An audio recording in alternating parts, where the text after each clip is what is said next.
Good afternoon, everyone. My name is Miles Montgomery, and I'm a digital content producer for Atlanta News First. Now, joining us today is a very, very, very special guest. Her name is Kelly Jenrette. She is an Atlanta native and an incredible actress. Good afternoon, Kelly. How are you doing today?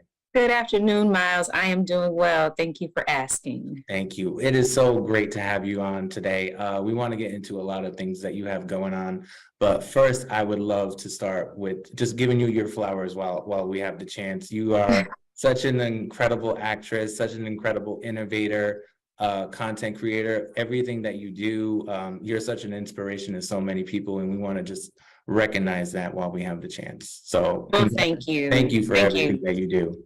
Oh, I appreciate that. I receive all of those flowers. Good, good. Now I want to get started from your humble beginnings. You're from Atlanta? Yes, born and raised Atlanta, Georgia. Okay. Now what was the first thing that inspired you to get into acting? Well, in the fifth grade, my teacher, Mr. Hornsby, I attended Briar Vista Elementary School, and he asked the class if we wanted to put on a play, and we all said we wanted to do Charlie and the Chocolate Factory. And we transformed our fifth grade classroom into the world of this play. And I got to play Charlie, the lead. And it was just something that was so extremely exciting to kind of step into the shoes of someone else and portray the life of someone else. It was just, I think that's when I got bit by the bug. Okay. Okay. Yeah. Awesome. And now when you get into acting, what is your first role, or what was you doing? Was you doing anything behind the scenes to get your foot in the door as well? I think I did a lot of plays, like through my church or through other local avenues. Theater was where I got my start, I would say, and theater will always be my first love.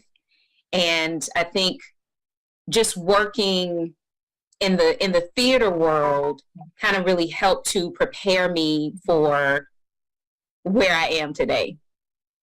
Awesome. That's awesome. Now, let's get into some of the projects you have going on, of Yeah. course, if you want to talk about that. Yeah, so currently I am on All American Homecoming. It airs every Monday at 9 p.m. on the CW. And this show is centered around the lives of students and faculty at an HBCU, historically Black college or university, Great. in Atlanta, Georgia, which was also very exciting. And we just kind of follow the lives of these students trying to navigate being independent while still also recognizing that they are not as grown as they think. And then my character, Amara Patterson, she is the president of Brankston University, and we get to see how she navigates being there for not only her niece but her friends, and also trying to be the president of a university that has been steeped in tradition for so many years. And then Amara kind of comes along and wants to switch things up a bit. Awesome. Now, what do you usually take from your character to yourself personally? Oh, that's a great question. I think I take that they are human and flawed, as am I, and to be gracious and kind with myself as I navigate getting it right. Okay. Now you Yeah. have a very strong leadership position in the show.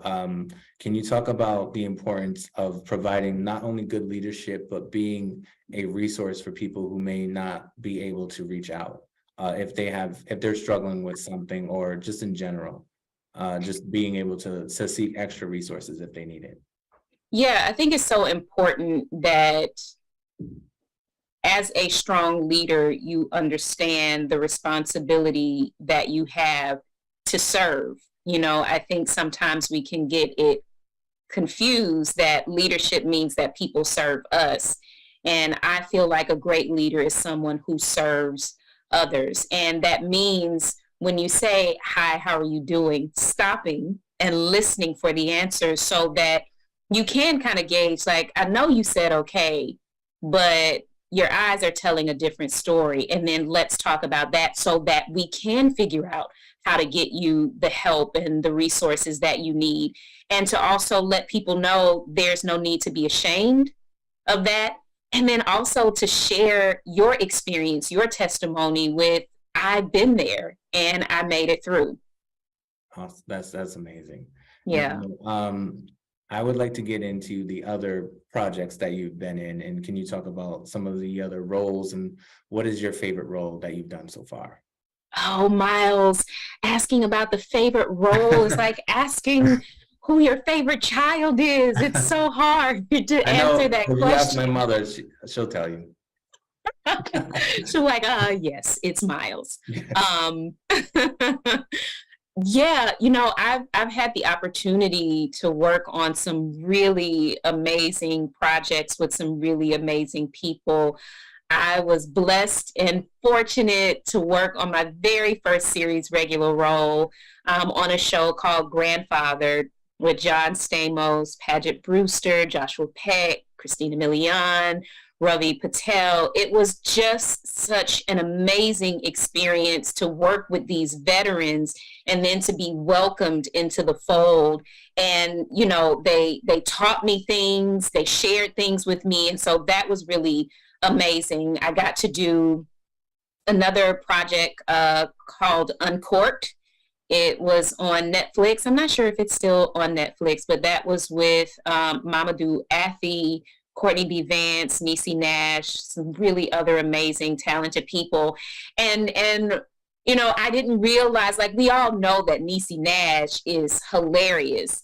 I did not know how funny Courtney B. Vance was. Like, he would, when we had those dinner scenes around the table and I had to sit next to him, I was constantly laughing. So that was a joy. And then I got to work with one of my favorite actors of all time, Jeffrey Wright, Oh, on All Day and a Night, also with Ashton Sanders. And there were times I had to like say, come on, Kelly, you are here to work and not just be in awe of the talent that is Jeffrey Wright. I feel like it's just always a masterclass when you get to see him do what he does.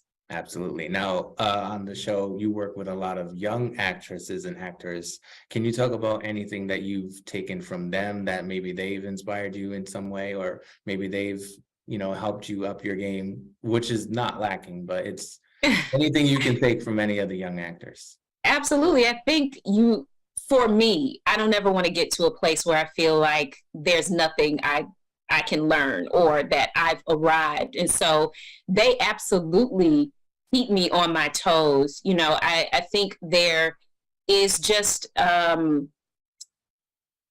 energy of it's just an energy, an excitement of always being there, and we laugh.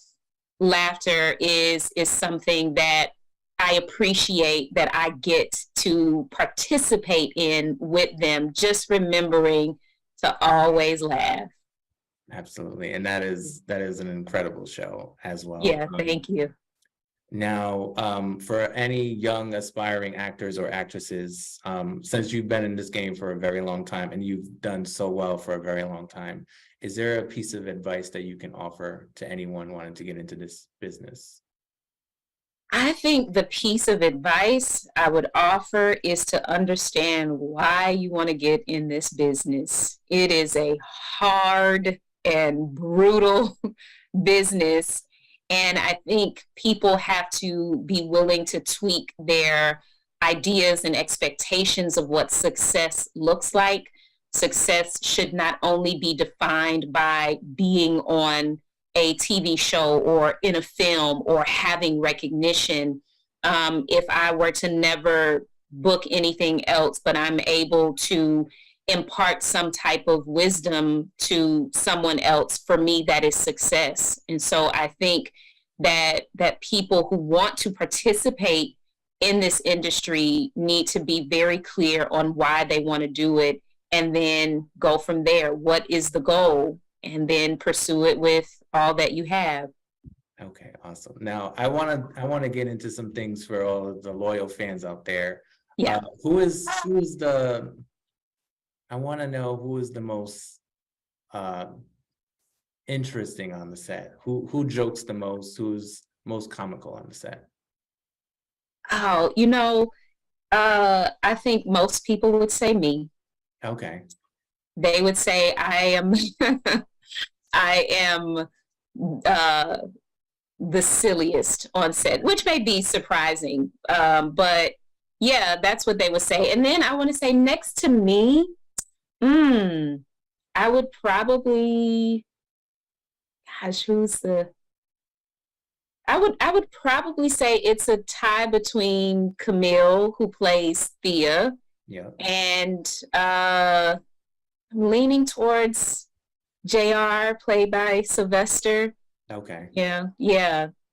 Okay. And do you guys intersect with the original cast from the other show as well? Yeah, so our base camps are located next to each other on the lot. And so Daniel, Ezra, who plays Spencer on All American, and Michael, who plays Jordan, a lot of times they will come over to our set, and we get to laugh and joke around with them. It's a lot of fun. That's amazing. I mean, I've been a fan of that show for a while. I've watched Yeah. it for so long, and then when they talked about the new show, I was like, oh wow! Like I had to delete stuff off my phone so I can have enough space so I could download the app so I could watch it. So Yeah, it's yeah, it's definitely a really incredible show, and there's so many great writers behind the stories, and the way that they tell the stories, the way that they connect with their audience is pretty amazing.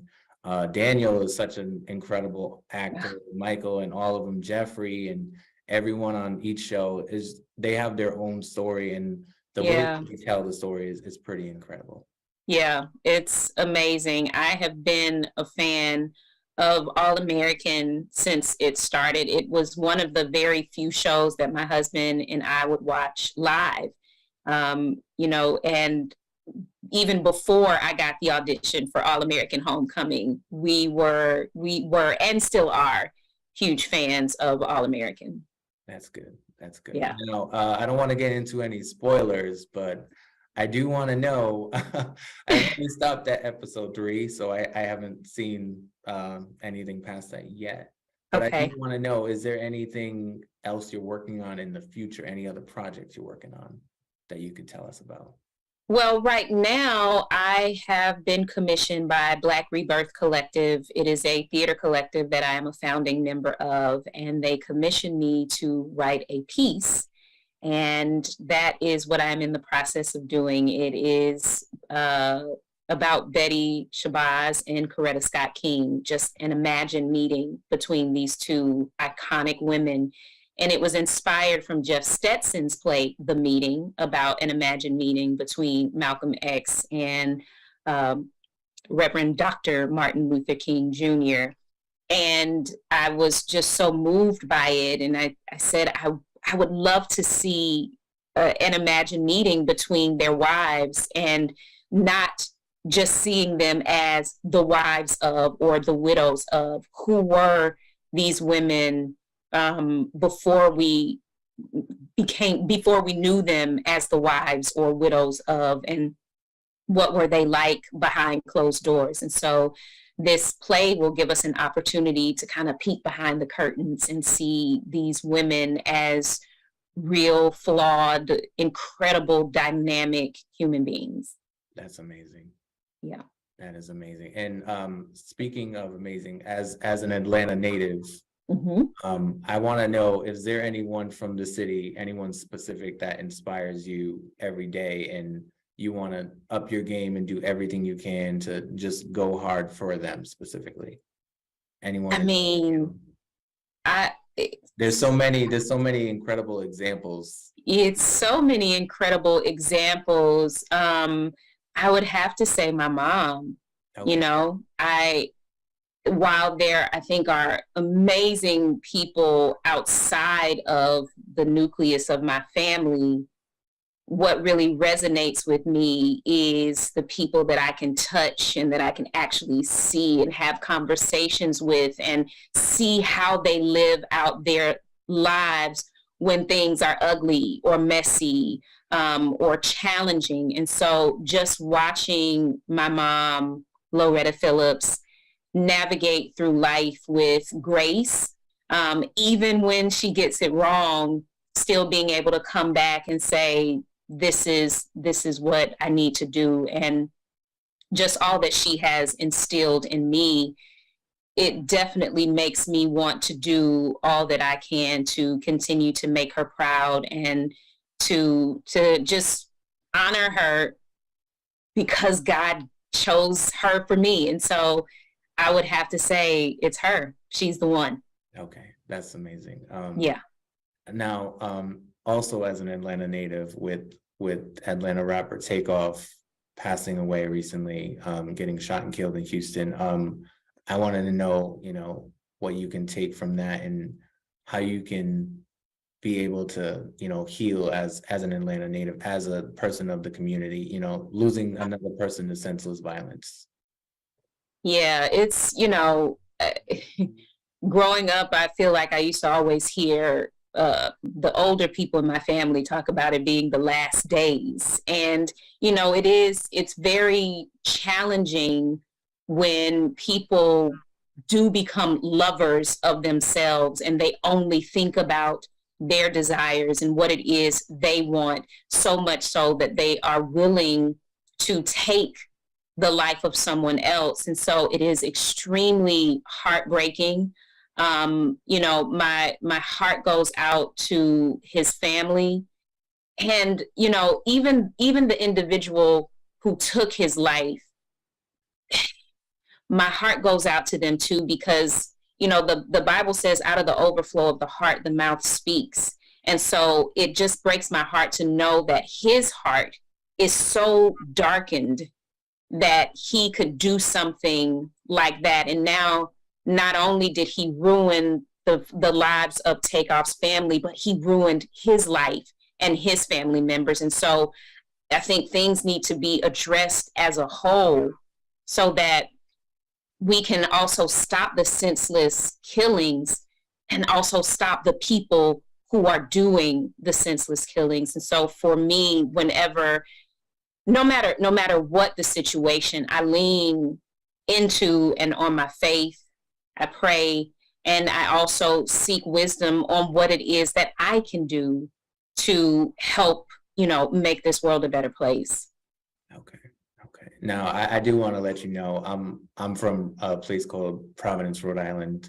Okay. It's 1,100 miles away from Atlanta, but I mean, I grew up on the music and the entertainment and the history of the city. And there's a man named Ludacris who I grew up on. I was 7 years old when I first heard his music, and I've been a fan of music ever since. And I actually wanted to go to Georgia State because of him, because he. Oh wow. So I just want to talk about, how influential music or acting or entertainment can sometimes be for people and uplift them. I mean, he's been such a big inspiration on my life, and he inspired me to write music and produce and do some different things. So I know that from your perspective, you are such an influential person as well. So I just want to be able to let you know that. Well, thank you. It is not something that I take lightly, and that's why I constantly remind myself, serve, just serve. Whenever I start feeling myself a little bit, I'm like, nope, serve. That's what it's all about, serving. And, I remember Ludacris when he was on the radio, he was Chris Lover. Right. And, so seeing the trajectory of his career is absolutely incredible. So, there are quite a few people in Atlanta or from Atlanta, that music scene. I love some Goody Mob. I love some Outkast, CeeLo, and they talk about music. Music isn't necessarily the same as it was back then, but I think we we need to be reminded to just serve those who have paved the way. Don't just feel like, all right, I've done my job.